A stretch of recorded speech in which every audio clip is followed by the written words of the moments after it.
And Hunger Action Month is a nationwide campaign that inspires us to take action and raise awareness of hunger in the United States. Our presentation today is part of our Hunger Action Month happenings. We are going to talk about a few more happenings at the end. And this month is a time for us to recommit ourselves to the fight against hunger and food insecurity here in our county. So really quickly, we're going to put up a poll, and we are just very curious to hear from you. Are you participating in our passport challenge? And that poll should have popped up by now. So go ahead and enter your answer. Got a few yeses, nos, a couple of I don't know what that is. And by the end of this hour, you will know what that is, I promise. So we'll keep that up for just a couple more seconds. Okay. So we have a few of you in the majority who don't know what that is, and we will share more information. So stand by. We are going to stop sharing the results now. Yes, and move on. Awesome. Great. So as you already know, because you signed up for this presentation, that the topic today is around inflation, which is a very important and timely issue, as inflation is continuing to make residents in our county seek assistance in record numbers through our agency partners in order to gain access to food to meet household needs. So we're going to talk a little bit more about what our network of partners is seeing, and then Dr. Brown's going to talk to us more generally about what's happening across the county. So as I mentioned, the need is very high, and in the last year alone, in the last 12 months, the Anne Arundel County Food Bank and our network of partners distributed 45% more food than we did in 2020. So in the year leading up to, with just a sprinkling of the pandemic. So 4.02 million pounds of food were distributed this past year. And that was just a huge number. So the need has remained. And of that food, we are always trying to prioritize produce and other healthy items. We were able to distribute just over 800,000 pounds of produce.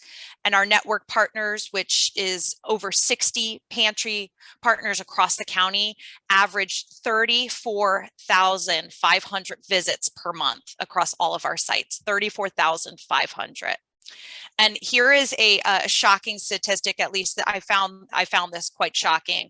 All households are now spending in our area an extra $311 a month to purchase the same goods and services as they did at this time last year.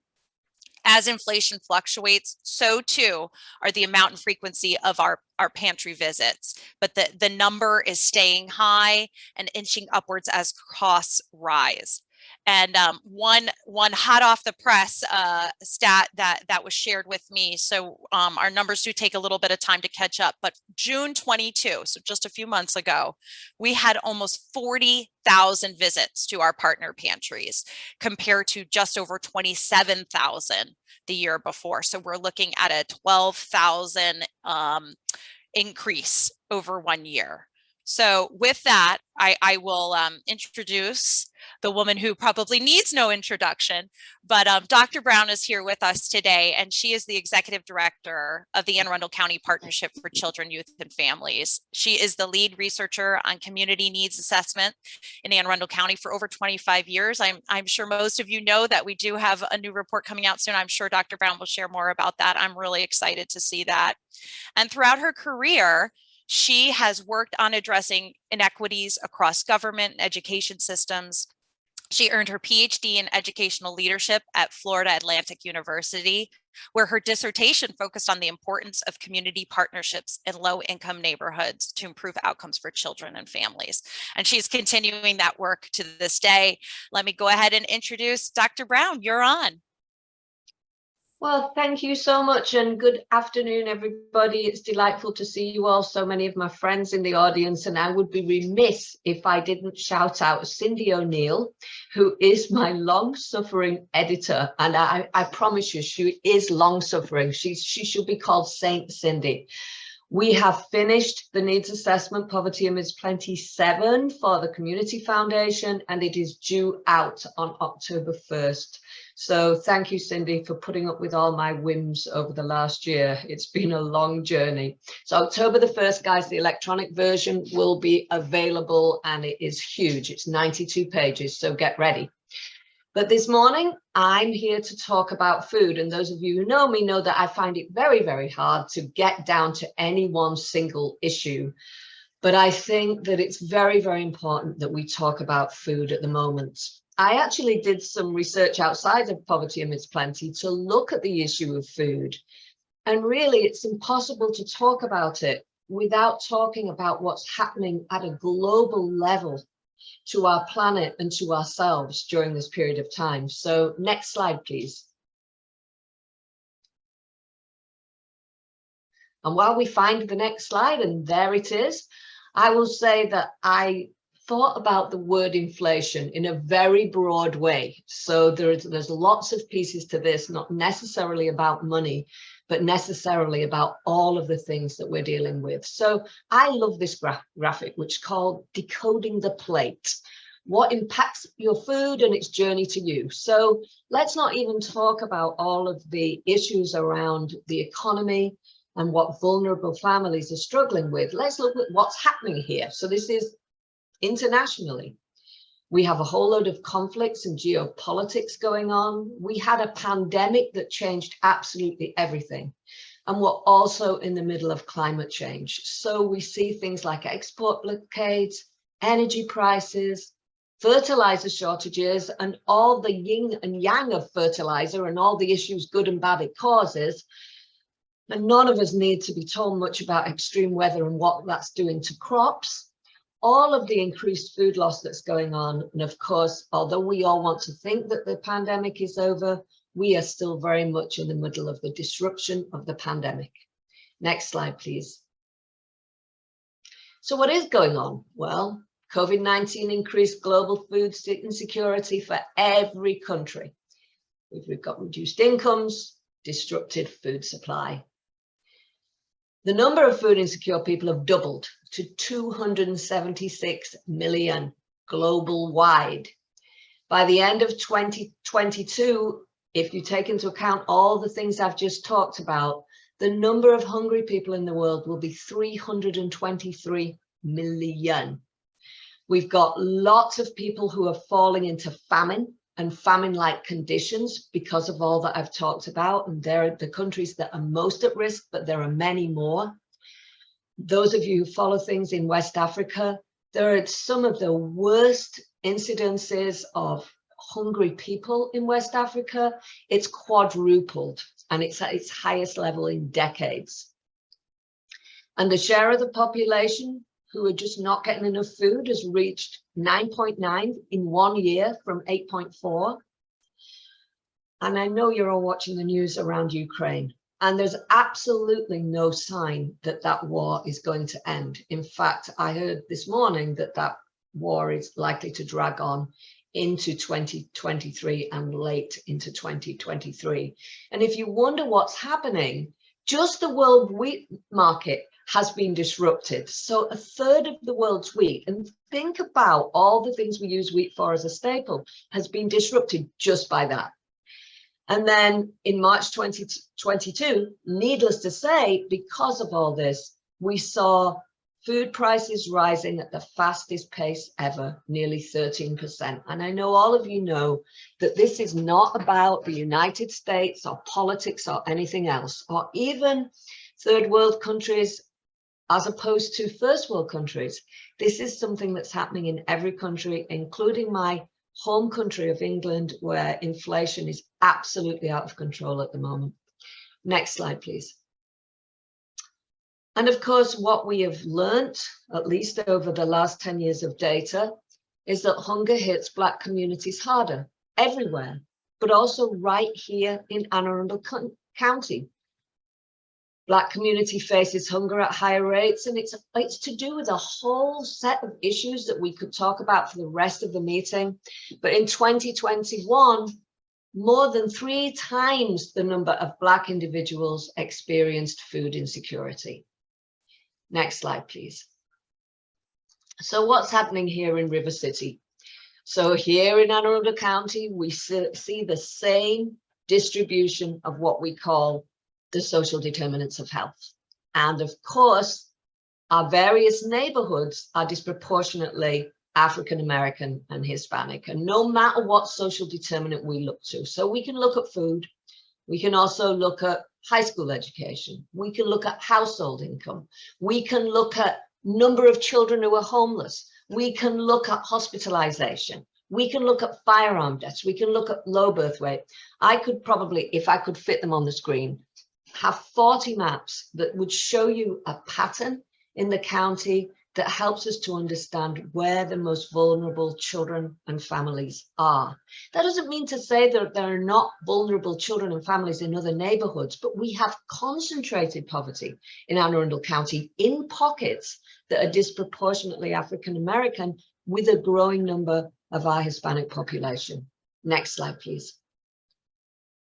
And those of you who follow my work know that we've been using a collective impact model to dig deep down in those neighborhoods, and we've created communities of hope. And I know many of you are part of those communities of hope to the north, to the west, in Annapolis and South County. In the north, we're very focused on Brooklyn Park, but to some extent, the zip codes in Glen Burnie, in West County, Meade and Severn, Annapolis, where public and subsidized housing are, and in South County, Lothian, to some extent, Deal. So we're more and more trying to dig deep down to where the biggest need occurs. Next slide, please.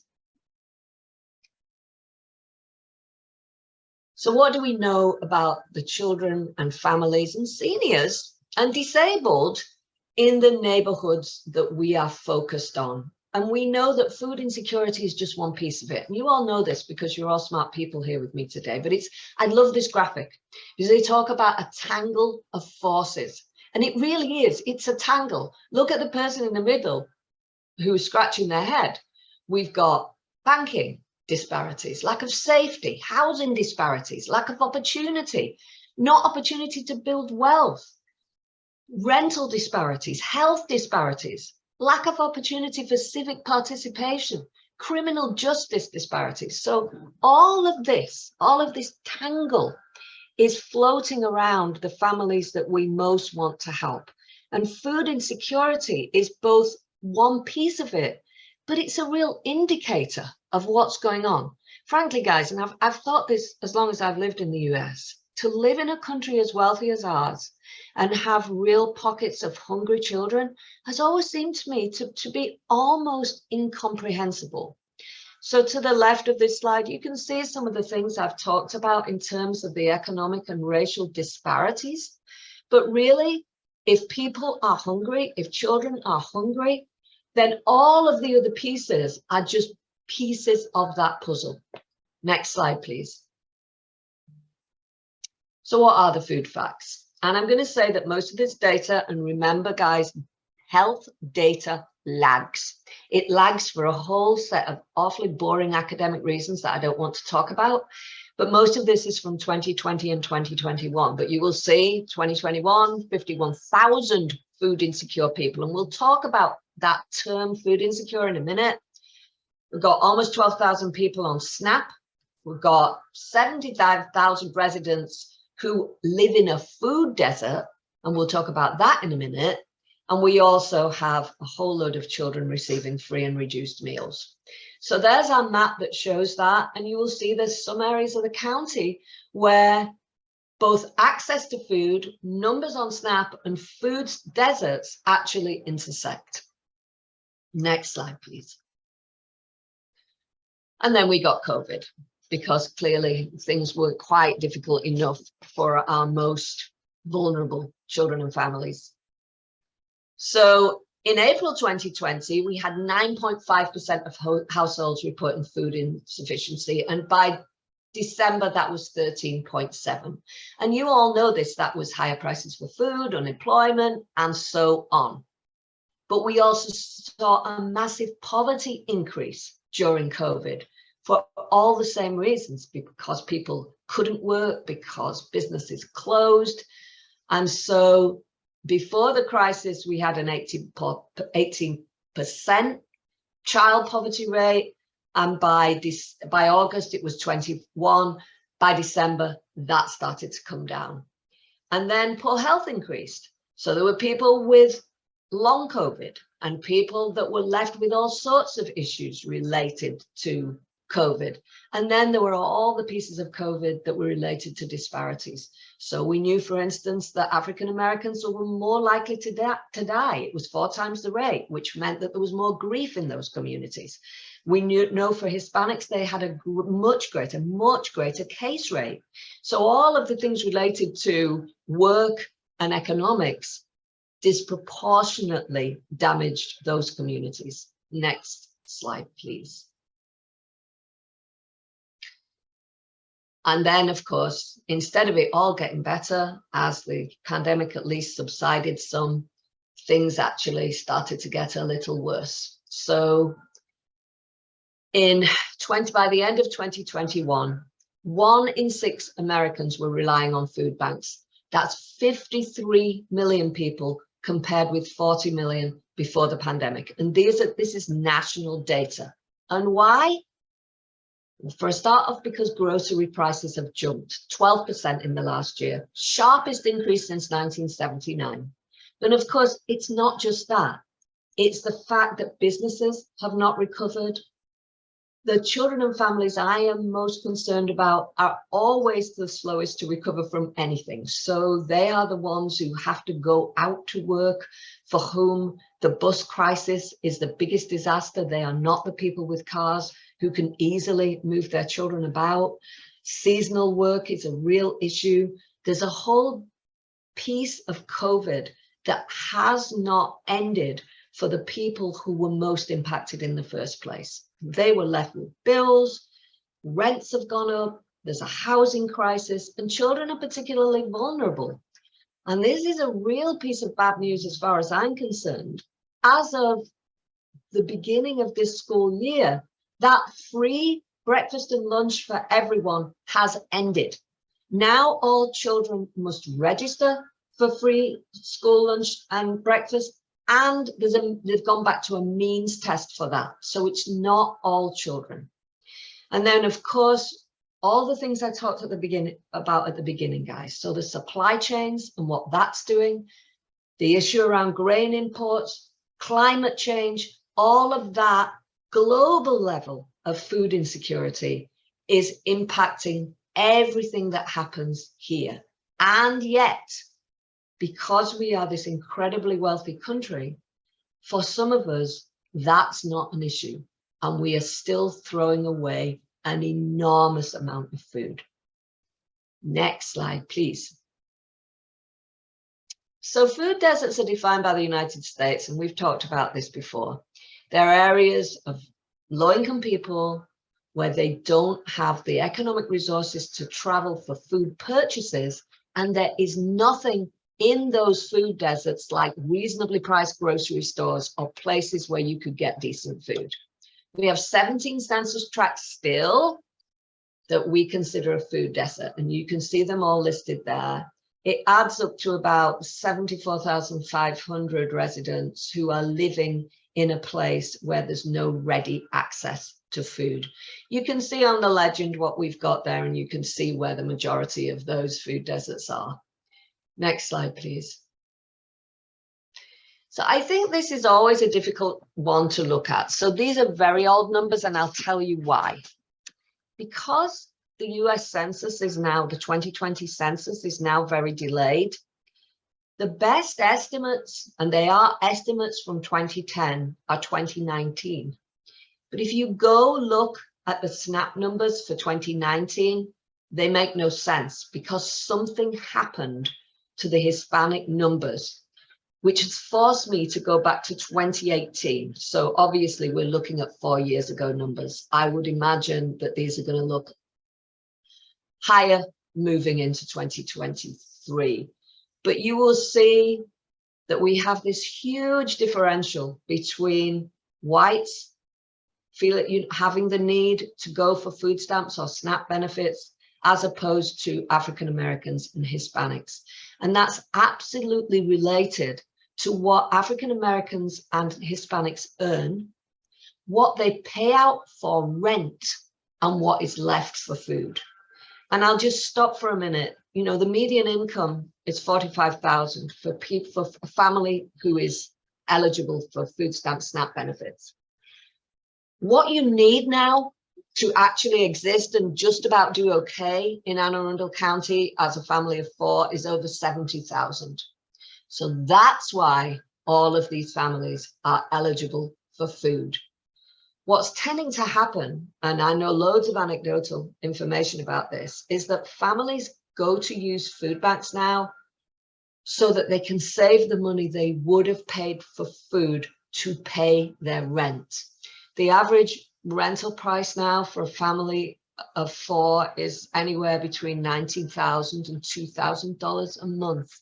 So we have this huge population of families who are actually what we call rent overburdened, meaning they pay more than 50% of their income in rent. It leaves very little left for food, for paying the electric bill. Obviously, you all know, because you know for yourself that electric bills have gone up. So all of this is like the perfect storm.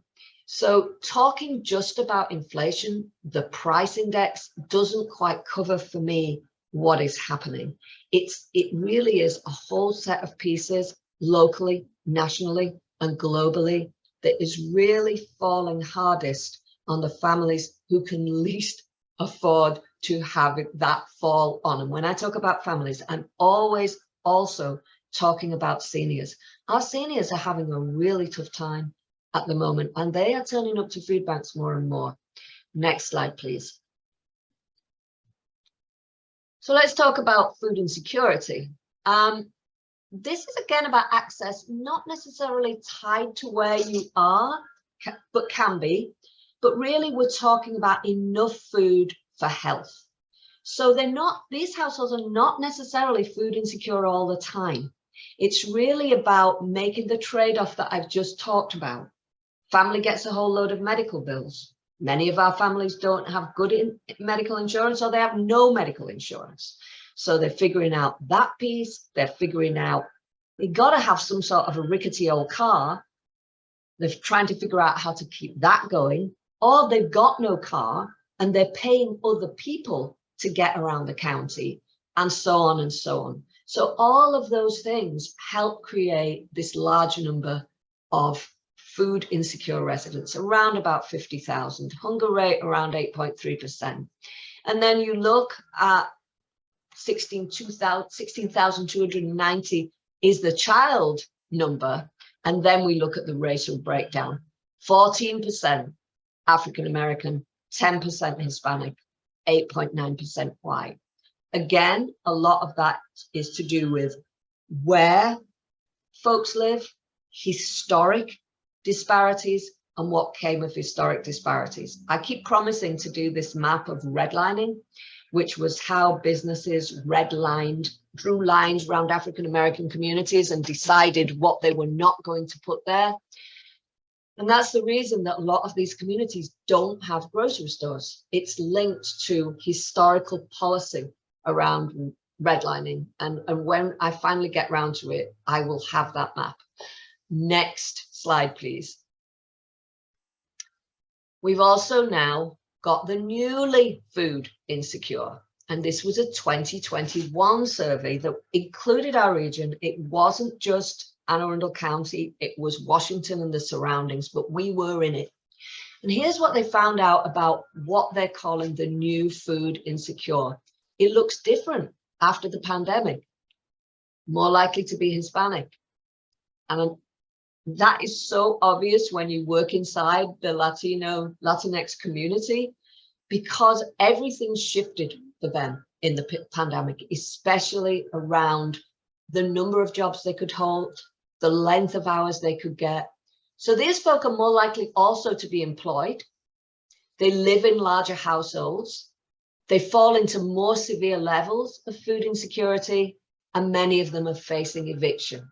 That sort of tie between the housing market and food gets clearer as we move into this place where house prices are shooting up, landlords are selling properties while they can, we have a decreasing amount of cheap rent, and landlords now can evict folk. Before, people could go to court during the pandemic when we had a way to stop that. They could go to court and ask not to be evicted. That has all changed now. These families are also less likely to have a fluent English speaker, not likely to know more than one place to access free food, and they are also less likely to understand the process of applying for government benefits. So this is what that survey found out about what they are calling the newly food insecure. It doesn't mean that the food insecure from before the pandemic went away. This is a new generation of food insecure. Next slide, please. This was a survey they did around that. And look at the top barriers to getting enough food. I need to pay rent and therefore have less for food. This was a statistically excellent survey. It was beautifully done. I looked at how they did it. It was really, really a marvelous survey. And I haven't dug deep into it, but this piece I thought was marvelous. 23%, I work but need to earn more. 17% struggling. The next category down, I've got a load of debt. Next category down, I've got a disability. Next category down, you can read these things, right? But I think the telling piece is that at the top is what is happening in terms of general inflation and what's happening to people who pay rent. Next slide, please. I'm back on children because I'm always back on children. Let's talk about the big numbers. 6 children in America suffer from real hunger. 13 million are insecure. Most families, many families, I mean, we've got over 200,000 Alice families don't make enough to pay for the basics. And so if they get a $500 car repair or a $1,000 car repair, like I did last week, they are about to fall into food insecurity. The state itself is 205,000 hungry children and so on. But what does that mean? It doesn't just mean that their bellies are empty. These are all the things we know about children who don't get enough food. Prone to fighting, hyperactivity, aggression, anxiety, mood swings, bullying. They have lower test scores, lower academic achievement.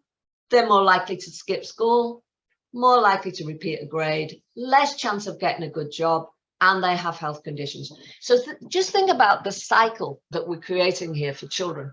So you know that they are going to be the next generation of families, right, who are struggling to pay their rent. And round we go again. So I think some of you know, I'm doing a presentation and a whole summit tomorrow around early childhood, because I've come to the conclusion that we need to start at the beginning with kids. We need to start prenatally and then roll through 0 to 5 so that some of these things can start getting addressed early enough that we don't create yet another generation that are the families that now me and my staff meet with every day. Next slide, please. I thought this was interesting. You know, I know this because I talk a lot to Dawn Lindsay at the community college, who is a delightful president and really cares about her students. And she's been saying to me forever, you know, we have a whole load of children, of students who are hungry. And then I looked at the food insecurity rate of college students by demographic. Obviously, the indigenous number is Native Americans. That is really much higher based on a whole sort of weird stuff. But look, African Americans, 54% of African American college students face hunger. 47% of Hispanics, but over a third of white college students. Now, how on earth are they expected to finish college if they're hungry? And then you look at the dropout rate of college, and of course, there's many more pieces to this. And you think, well, yeah, it sort of makes sense. Next slide, please. So this just sort of really interested me. Obesity is often tied to hunger, and it's one of those really hard to get your head around, because if people lack food, why are they obese? Why are they not really, really skinny? Well, it's because of a whole set of stuff, including there's no healthy food, it's too expensive. In my neighborhoods, our communities of hope, there's less play areas, less green space, less tree canopy. All of those things all contribute to why a child may have a higher obesity rate. And again, you'll see that disparity by race and ethnicity. These are national numbers. We do not have this broken down by race and ethnicity in the county. So yes, so it sort of seems obvious once you think about it, but I've had loads of people, you know, in the past say, well, why are people overweight who don't have enough food? How is that possible? Well, that's why. Next slide, please. So let's count the cost here of food insecurity, of all of the things that I've talked about. We're talking about poorer health for children, poorer health for seniors, and they're all the number. And then all of the trade-offs that our families are making that make all of those things more likely, and all of the things that go with that. I mean, it's incredible to think that food insecure seniors are more likely to have a heart attack, more likely to experience congestive heart failure. And that's just one of the many issues around food. So although I've sort of done this presentation with the notion of, you know, we've got to address it all, in truth, food in and of itself is a huge barrier to success for children and families and seniors. It's a huge issue in terms of quality of life and frankly, the length of time you will live. Next slide, please. We did a good job during the pandemic, I think. These are all of the places we still have most of the food pantries going, and here are the partners. But I will tell you, and for those of you who are waiting for Poverty and There's Plenty to come out, one of the things that is really becoming clear to me here in the county, and I think it's a national phenomenon, our ability to collaborate during what we all considered a disaster of human proportions is beginning to die. It's beginning to drop down. So I am no longer seeing the massive willingness of everybody to work together, to put their agendas aside, to not worry about who's getting what money. That's beginning to shift. And I would say to you that that in itself is a disaster, because the things that we did during the pandemic were only possible because we all put our agendas aside and we treated where we were as a place where we all had to work together. We don't naturally do that. We naturally serve in our silos. We have to not go back to that, because we are still in a disaster, and because frankly, it is not the right way to get ourselves out of this mess. We're only going to get out of it together. Next slide, please. And so what has been the response? We've heard about the growing hunger. You know about all the global crisis, the national crisis, the local crisis. So we know that all of these people don't have enough to eat. In the previous 7 days, didn't have enough to eat. And it's the greatest number since before Christmas in 2020. And this is 2022 data, the year we're in. Greatest number since 2020. And what we know that although food insecurity fell sharply in 2021, it's rising again. And it's back to where it was in 2020. 17% of those with jobs said that they're experiencing food insecurity, and that's up, guys. That's not down. And yet, and this is the disappointment for me to end all disappointments, food donations to banks are down. Now, how is that possible? It's possible because we all think things are going back to some imaginary normal. I will tell you guys that there was no normal for vulnerable families before the pandemic. but there certainly isn't any normal now, given what we are facing as a planet. The cost of food purchases have increased for food pantries, just like food banks, just like everybody else. It's not just us who are paying more for food, it's our food banks and everybody who supports food banks. And then there's all the fuel issues. So for the first 3 quarters of the 2020 fiscal year, Feeding America, which is one of our great suppliers of food, received 1.14 billion pounds of food from commodities. That was down over half from 2021. This is terrible. This will really, really impact how we recover as a county. Next slide, please. So how do we start addressing the issues? Well, you know this is my favorite topic. So, and I really, really like these 2 diagrams. So we've done this sort of scattered support approach. We've got someone over here figuring out government support. We've got somebody messing about with affordable childcare and so on. I really think we have to start integrating our efforts. And it's very clear to me that food, nutritious food, is the bottom, it's the first step, right? If people are hungry, somebody put in the chat Maslow's triangle, and whoever it was, yay, absolutely right. If you can't put your first step, then how are you going to build up to these other pieces that take you to a place of at least okay? I'm not about greater prosperity. I will take okay. And all of us have to work together to make sure the blocks are together, that the first block is in place, and it's going to take all of us, individual donations, what we do together, what we do as a state, what we do nationally, and what we do globally. So next slide, please. So we got work to do, guys. We are in a perfect storm. And if you don't know that, and you're feeling really happy that you can all go out to eat and that there's no mask mandates or anything like that going on, I wish. The perfect storm is the vulnerable recovering so slowly. Inflation, supply chains, federal funding issues, school lunch is not free anymore, rental increases. So what can we do short term? I rarely do this because I don't see my role as to ask for donations, but we got to give money to the food pantries, to the food banks, because we have got to supply healthy food to our families and our children and our seniors. We, the partnership, and many others still continue to do food deliveries when we can.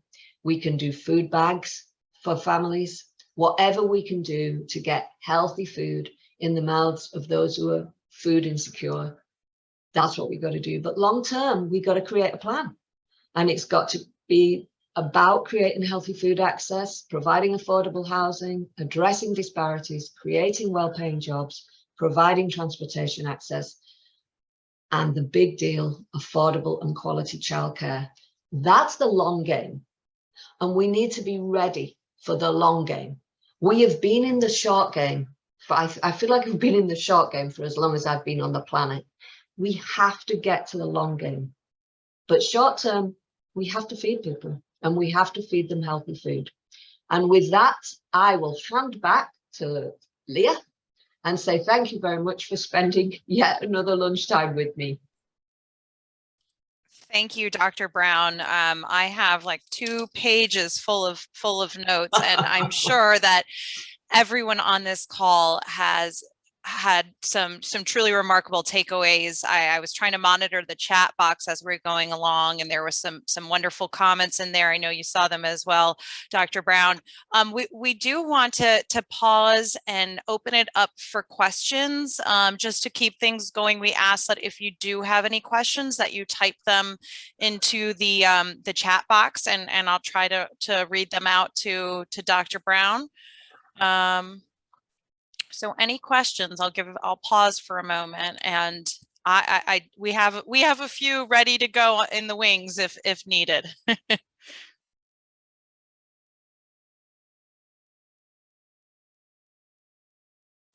So I'll go ahead and pose a question while everyone else is thinking of theirs. I've got a few, so I'm just trying to think which one really is a good one to start with. So we talked a bit about some of the future challenges and that we are seeing, and I wonder, how do the crisis after crisis, how does that individual families experience, how does that impact the families, from a long-term health outcomes perspective?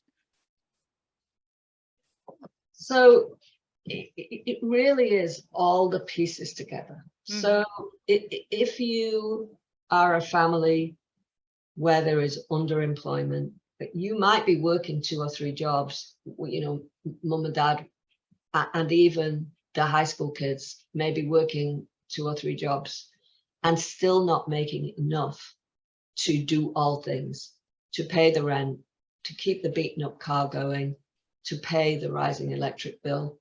And so the majority of families we work with now, and I bet it's true for those that all of you meet at food pantries, are constantly making decisions about what they're going to pay.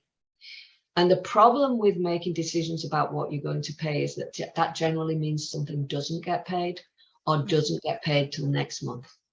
And so then you start falling into this place where you get fees for non-payment, or where your landlord is just waiting for you to fall into arrears because what he actually wants to do is sell the house because of the market. And so all of those things are happening. We have families, honestly, that have had water cut off, so they have no water. They have no electricity because the electricity has been cut off. And within those families, there's usually somebody who's working. So I think trying to imagine from the point of view of those of us who have enough to live in Anne Arundel County, what it's like for a family who doesn't and how that plays out is very hard. But let me back up a second and say, for those same families, many of them do not get the right prenatal care. So they are already in a place where the baby is not born with all of the same advantages as a baby whose mum did get good prenatal care. Food insecurity during pregnancy causes all sorts of weird birth outcomes. There's a whole set of information around that.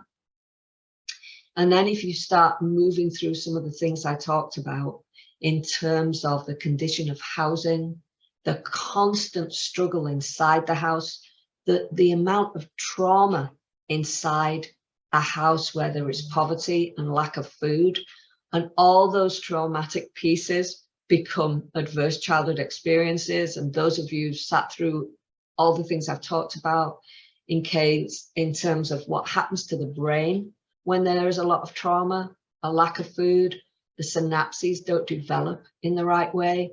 And so, and I'm going to talk about this a lot more in my early childhood piece, everything that you would want a child to have in order to enter school ready to learn, a whole set of those pieces in a vulnerable family where there's not enough food, when there's not enough income, and where there are a whole set of environmental issues, those pieces are not in place.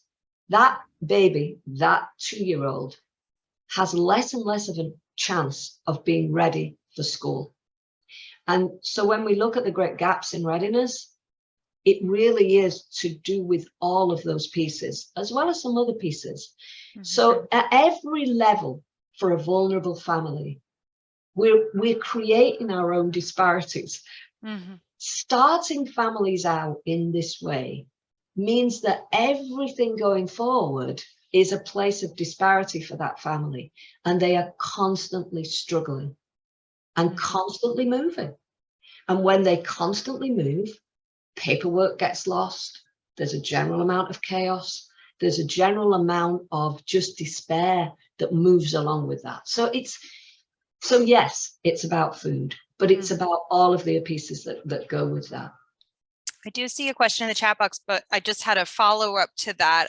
Something you were talking about resonated with me, and I've done some reading on the topic of brain science and how with respect to the adverse childhood experiences, early trauma, and how that impacts an individual as they age with respect to their ability to plan ahead, to multitask, the executive functioning.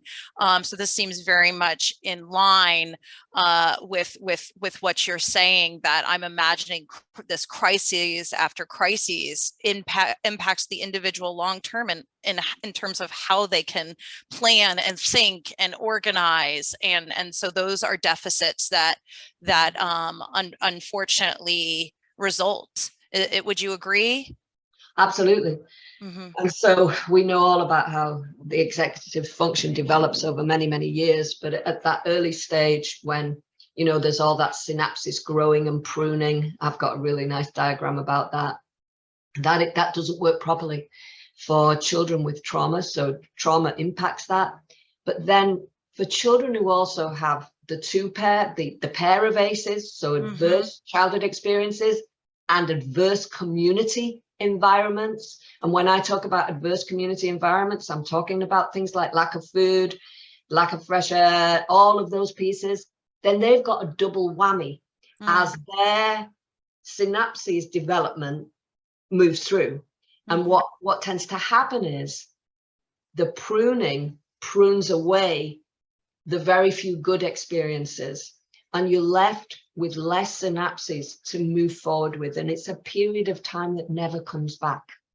And so when it goes wrong during those periods, it really sets up children for failure down the road. Well, this is really, really very informative, and I think having this information for those of us present today is really helpful as we move forward with our work and how we work with individuals and families who have been impacted both by these adverse childhood experiences, and this was a new term for me, adverse community.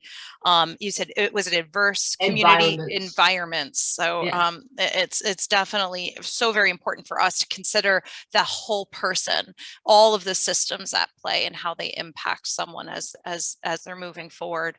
I did see a question from Mary Lou, who is actually one of our board members. Hi, Mary Lou. Thanks for joining us. So she asked, how would you define hunger, Dr. Brown? So I think for me, hunger is not just about amount of food available. For me, hunger is about getting the right food for healthy development and a healthy life. So I think we have people who are not necessarily hungry, who don't have enough food and enough of the right food. And so I know there's been a real move afoot among the food banks and among agencies like ours to really try to get proteins and vegetables and other good food at food pantries, all about what we've just been talking about. It's not enough to give people potatoes and bread and rice. That does not really satisfy general hunger and general development. So I think that is a really important concept as you think about how to support all the work we do around food pantries. It's not enough just to get very cheap staples. It's also got to be added to by all of the pieces in the food chain that we know really helps to develop healthy children and healthy people. Yeah. So hunger is a loaded term, obviously. Right? Yes, it is. Yeah. I understand globally that, you know, there are a whole lot of people in famine who would be very grateful for rice. But I think in a country as rich as ours, our hungry people are people who don't have the right food to prosper and be all they can be in this wealthy country.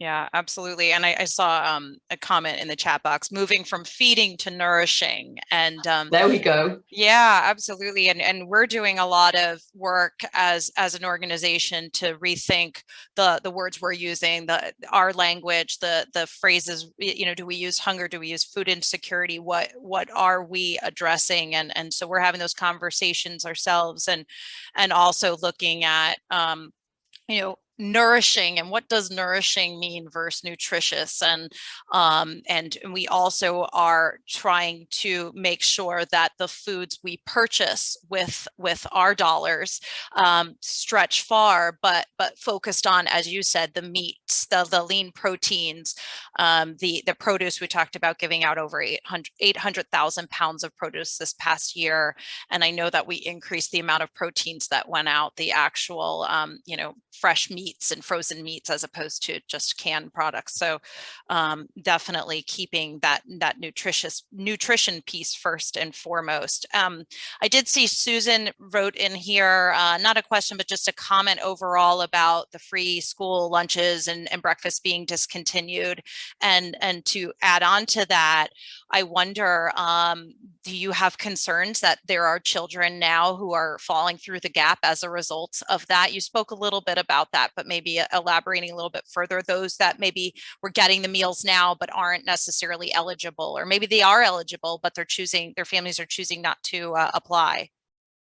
So I'm very, very concerned about that. I mean, one of the good things about making everybody eligible was that it took away the stigma of being a food stamp kid, right? I mean, a free lunch kid. And so there's that piece of it, but there's also an application process. And for our English as a second language families, and I include all of our immigrant families in that's a barrier.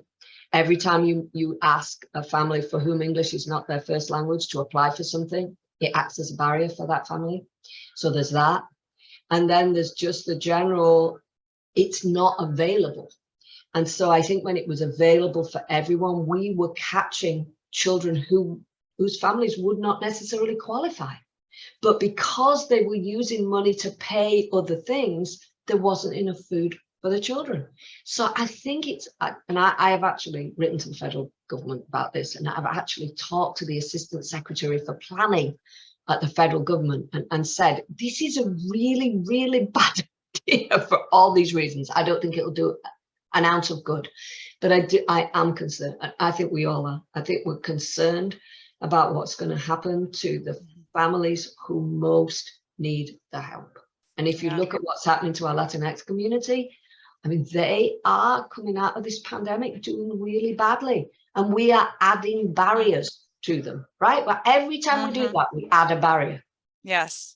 Yeah, absolutely. I know groups like Maryland Hunger Solutions have put forth sign-on letters that we have definitely jumped on the bandwagon in order to encourage our lawmakers to reconsider or else extend. I mean, no, so far not successful, but I think you would agree that it's important for all of us, just as community members, to reach out to our lawmakers and share our concerns about issues like this.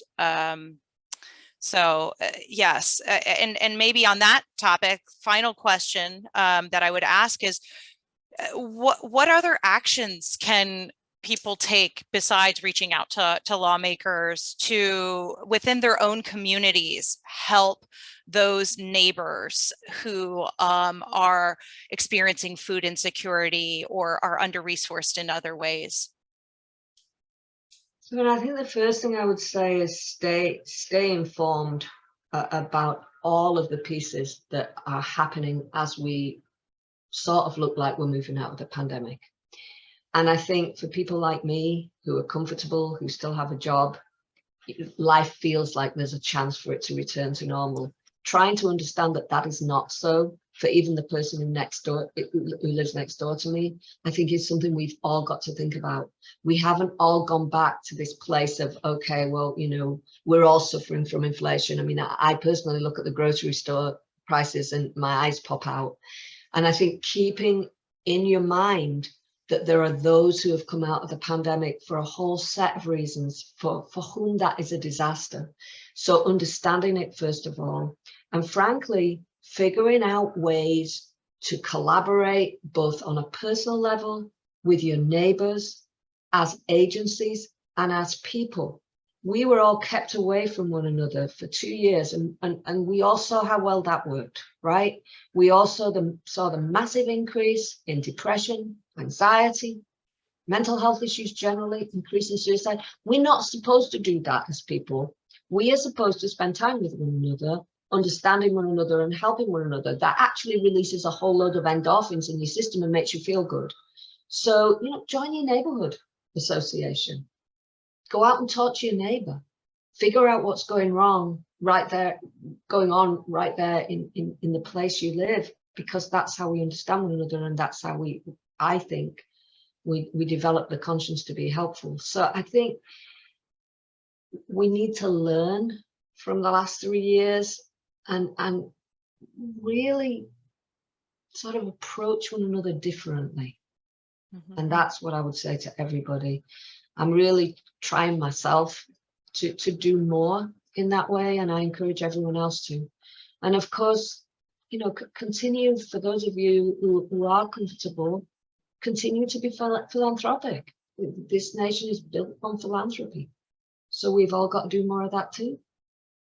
Wonderful. Thank you. Thank you, Dr. Brown. This was a phenomenal presentation, and we're so grateful for your time. Before we all hop off, we did want to throw one more poll out there if we're ready to do so. We want to know what you're going to do, what actions you're going to take to fight hunger. So please go ahead and fill out this poll really quickly. Let us know what you're going to be doing this month and beyond. Awesome. I see some volunteers, advocacy, donating, wearing orange. And for those, I forgot to mention, the color associated with Hunger Action Month is orange. So many of us on this call, I see many of my colleagues on this call are wearing orange today in honor of Hunger Action Month.